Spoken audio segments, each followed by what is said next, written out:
The Tales and Games Pied Piper game is a programmed movement hand management player elimination game for 2 to 5 players. Takes about 20 minutes to play. In Pied Piper, each player owns a house that is being infested by rats. The more rats that run through your house, the worse it is. After each time a rat runs through your house, a level of your house is boarded up. Every time the Pied Piper crosses your house, the board level is reduced by 1. If the board reaches the top, you are eliminated. The last player left wins the game. But wait, how do the rats move, you say? Well, the rats are placed between players' buildings, and the Pied Piper is as well. 4 rats are drawn from the draw deck, showing their colors. A player plays cards from their hand to move the rats or the Pied Piper. The movement cards played under the rat of a given color matches the tail of a rat. When the rat moves over a building, the board is moved. Some cards are special, like the repeat in action and the musical scorecard that moves all rats in an area the pattern played. The last player left wins the game. Hello and welcome back to Gamers Remorse. Today we are checking out Pied Piper, a Tales and Games series game. Somewhat redundant. Out by Yellow and Purple Brain Creations. This is the most recent version released. You'll notice missing the number on the edge. This was number 6 of the series. So yeah, I guess gameplay, what was your guys' thoughts? I mean, it seemed fairly simplistic, but all of these games in this series are. It's catering towards a younger age, for the kids that maybe, we had talked about before, maybe didn't have the attention span for something in-depth like Twilight Imperium 3 or something like that. Wait till the kids turn 9 to play that one.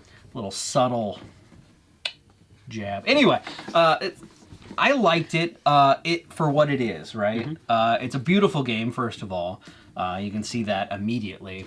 But it seemed very light. And it was so subtle in the strategy that we didn't get it the first time, I don't think. Right? I mean, it's an understatement. Flew over our heads. Yeah. And then once we figured out, once you're down to 2 players, it's a sudden death thing. It's immediately over. And then whoever, has more space in their track wins.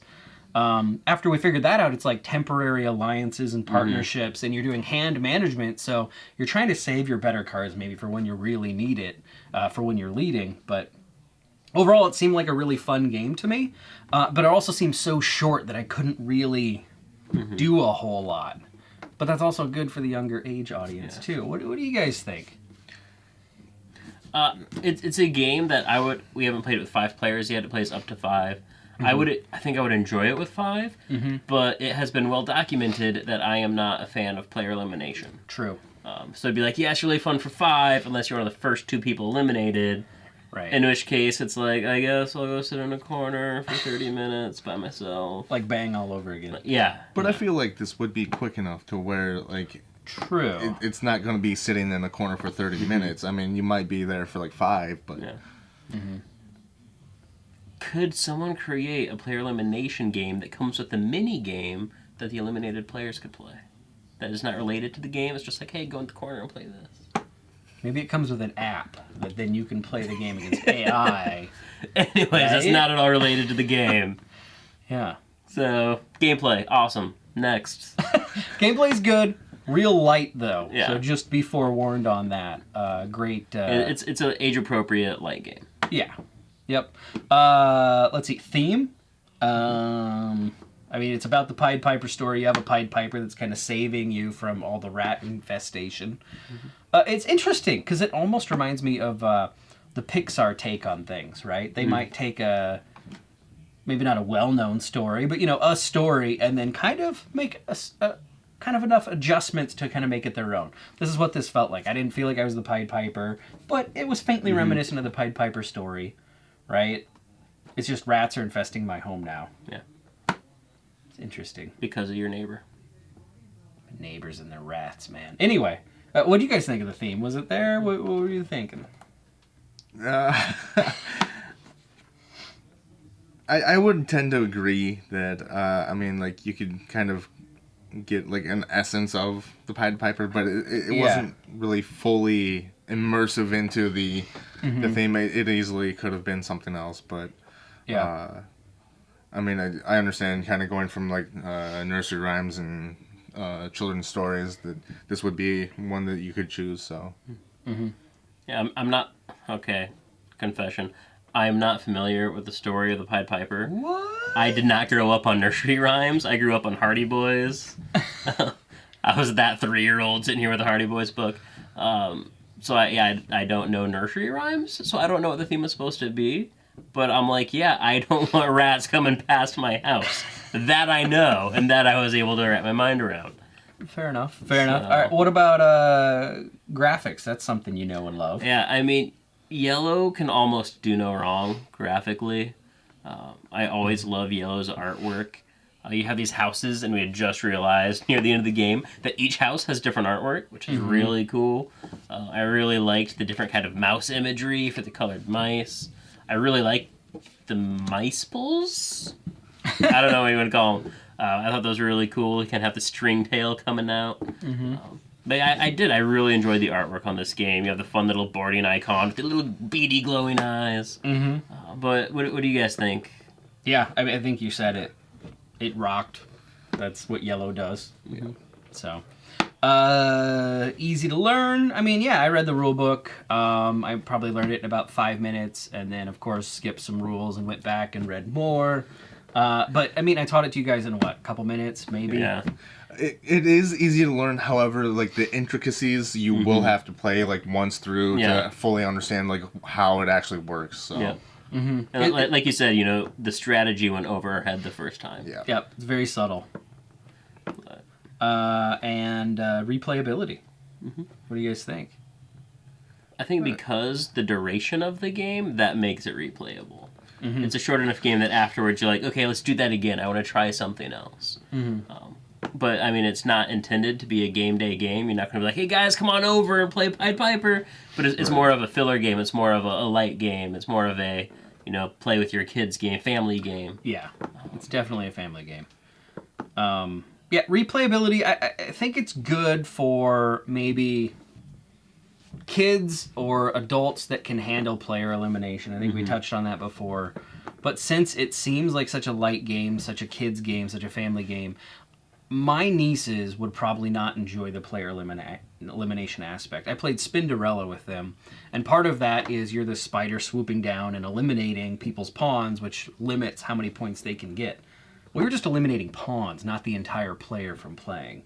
Like, there would be tears. There would be possibly blood, screaming. It would be rough. That said, I think you can play this with adults easily. There's enough theme or enough strategy there to keep them entertained. Kids might be a little bit of a tougher sell, but if you have a very mature child, this would totally work out for them. I mean, and granted, the box says 8+, and how old are your nieces? 4, 6, and 8. So, I mean, your oldest niece meets the age. He's on the verge of the cusp. Yeah. Yes. Fair enough. And I feel like she could tolerate that. Yeah. So, and that's what I think it is. And like you were joking about earlier, you can't put, you know, 6-year-olds who went to a special school. You can't put that on the box. Yeah. So it's one of those you have to take your own kids or friends into account and say, how do they handle player elimination? True. Because I have friends who it doesn't bother them. They're totally okay with it. You know, I have other friends who once they're eliminated, they flip the table. So, you know, it's you just have to know your group. How will that mechanic work? Right. I also think that along with that is like 3 adults. Like we played 3 players here, and I think it would vary very differently with 4 or 5 players, even as adults. So I think the replayability is rather high. So fair enough. And it comes with cute little mice. So rats. You know, rats. Depends on your definition of cute. Yeah. They All are right. adorable. They are adorable. All of their games are in this series. So. All right, that has been the Pied Piper on Gamers Remorse. Thanks for tuning in. We'll rat you later. You know, if this was a Kickstarter game, one of the benefits is it would come with a free rat. A live Like one. a live rat. Well, when they shipped it, it would have been live. Yes. And then... It would be exclusive Kickstarter. It's the plague all over again. A person in the witness relocation program would get a dead rat and be like, "Is this a threat? Is this a threat?" Well, the idea is then you can put it in a bathtub so you can go first. Oh my goodness. Anyway, The lengths to go first. that's Pied Piper. Yeah. Thanks for tuning in, guys. Bye.